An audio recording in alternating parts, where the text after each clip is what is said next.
Daredevil issue 17 sees Matt angered at Elektra using him yet again, this time to steal $1 billion.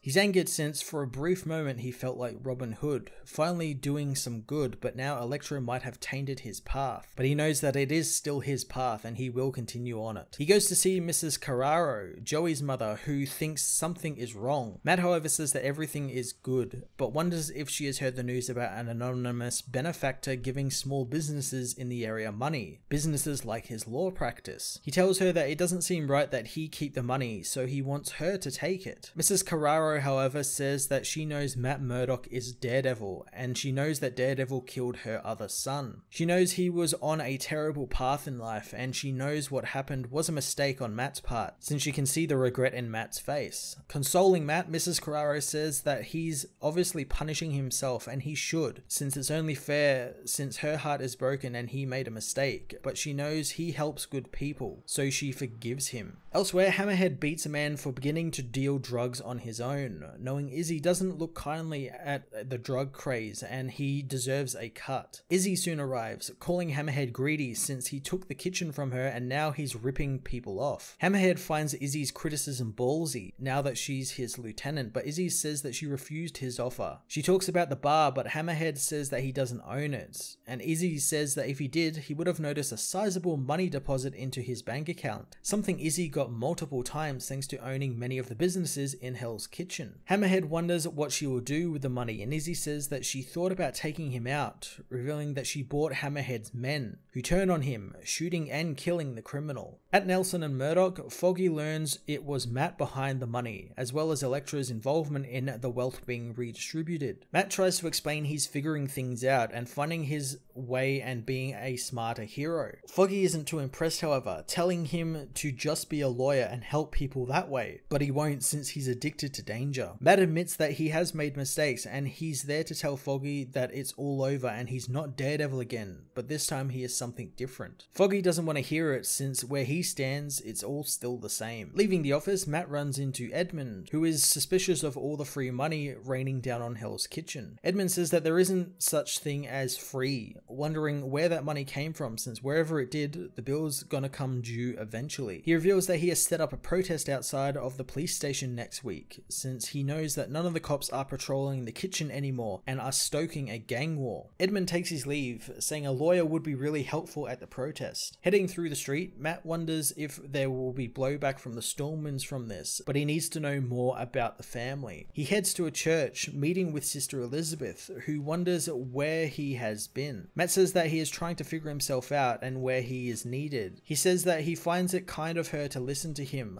but he's been spiraling without knowing it, sleeping with a married woman and putting his friends like her in danger. Matt can't tell her what danger he put Elizabeth in, but she says that whatever troubles he faces, he needs to know that the church isn't about her, it's about God, and he needs to remember that God loves him. Taking his leave, Matt says that God is with him and he knows he has a responsibility to help, so he will do God's will. So he calls Mindy. Fisk meanwhile is told by Wesley that there are some things that require his appearance, such as the Soho Venetian Masquerade Ball, which upon learning the Stormwinds are attending, Wilson Fisk decides not to go. The Owl meanwhile learns of Izzy Libris killing Hammerhead and taking over his operation, finding himself impressed. He knows her men are loyal to her, so he will need to take her out and her men out, or convince her to stay out of his way. Owl knows that they need to be smart about it, wondering what he will need to convince her to stand down, knowing her family is everything to her, so they will deal with that. Later, Matt attends the Masquerade Ball, invited since he was once mayor, and being one gets you invited to every event in the city. Heading into the bathrooms, he retrieves a full face mask, so that no one will know that Matt Murdock is talking with the Stormwinds. Elsewhere, Mindy gets Matt's message,